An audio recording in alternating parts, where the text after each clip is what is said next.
திமுக தலைவரும் தமிழக முதல்வருமான மு.க. ஸ்டாலின் பிறந்த நாள் விழா இன்று கொண்டாடப்படுவதை முன்னிட்டு தூத்துக்குடி பகுதி கழக சார்பில் பட்டாசு வெடித்து கொண்டாட்டம் நடைபெற்றது. திமுக தலைவர் கலைஞர் கருணாநிதி மறைவுக்கு பிறகு திமுக தலைவராக ஒருமனதாக மு.க. ஸ்டாலின் தேர்வு செய்யப்பட்டார். அதன்பின் வந்த முதல் சட்டமன்ற பொதுத் தேர்தலில் திமுக அமோக வெற்றி பெற்று தமிழக முதல்வராக மு.க. ஸ்டாலின் பொறுப்பேற்றுக் கொண்டார். அவர் பொறுப்பேற்ற உடனே அரசு பேருந்துகளில் மகளிருக்கு இலவசம், கொரோனா காலகட்டத்தில் பாதிக்கப்பட்டவர்களுக்கு குடும்ப அட்டைதாரர்களுக்கு 4000 ரூபாயும் வழங்கினார். கிராம கூட்டுறவு வங்கியில் 5 பவுன் நகை கடன் தள்ளுபடி உள்ளிட்ட 200க்கு மேற்பட்ட திமுகவின் தேர்தல் அறிக்கையை நிறைவேற்றினார். இதனைத் தொடர்ந்து தமிழகத்தில் நடைபெற்ற உள்ளாட்சி தேர்தலில் தமிழகத்தில் உள்ள 21 மாநகராட்சி மற்றும் நகராட்சி பேரூராட்சியில் அமோக வெற்றி பெற்று மக்கள் மனதில் நிரந்தர முதல்வராக மு.க. ஸ்டாலின் உலா வருகிறார். திமுக தலைவரும் தமிழக முதல்வருமான மு.க. ஸ்டாலின் பிறந்த நாள் விழா இன்று தமிழகம் முழுவதும் வெகு சிறப்பாக கொண்டாடப்பட்டு வருகிறது. தமிழக முதல்வர் மு.க. ஸ்டாலின் பிறந்த நாளை முன்னிட்டு இன்று சென்னையில் அண்ணா, பெரியார், கலைஞர் சமாதியில் சென்று மலர் வளையம் வைத்து மரியாதை செலுத்தினார். இதில் அமைச்சர் துரைமுருகன், மா. சுப்பிரமணியன், சேகர் பாபு, பாராளுமன்ற உறுப்பினர் டி.ஆர். பாலு, ராஜா உள்ளிட்டோர் உடனிருந்தனர். தந்தை பெரியார் சமாதிக்கு வந்த தமிழக முதல்வர் மு.க. ஸ்டாலினுக்கு திராவிடர் கழக தலைவர் கி. வீராமணி சால்வை அணிவித்து பிறந்த நாள் வாழ்த்தையும் தெரிவித்தார். தமிழக முதல்வரும் திமுக கட்சி தலைவருமான மு.க. ஸ்டாலின் பிறந்த நாள் விழாவை முன்னிட்டு தூத்துக்குடி வடக்கு மாவட்டத்திற்கு உட்பட்ட தூத்துக்குடி மாநகர பகுதி செயலாளர் எஸ். சுரேஷ்குமார் ஏற்பாட்டின் பெயரில் சிவன் கோவில் தேரடி அருகே பட்டாசு வெடித்து பொதுமக்களுக்கு இனிப்பு வழங்கும் நிகழ்ச்சி நடைபெற்றது. இந்த நிகழ்ச்சிக்கு திமுக மாவட்ட பிரதிநிதி சக்திவேல் தலைமையில் பொதுமக்களுக்கு இனிப்புகளும் வழங்கப்பட்டன.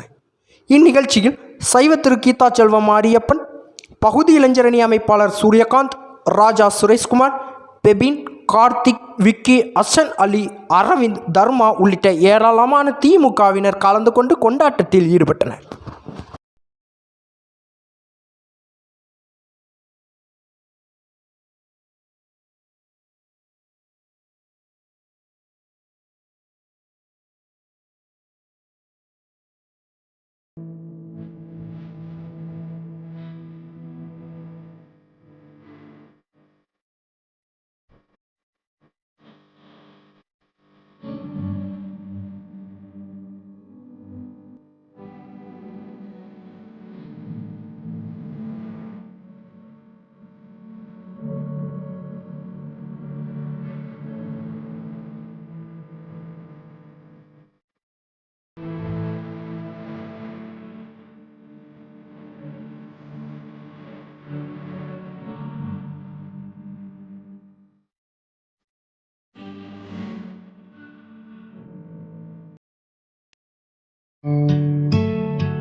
செய்திகளை உடனுக்குடன் தெரிந்து கொள்ள உங்கள் கரம் டிவியை சப்ஸ்கிரைப் செய்யுங்கள்.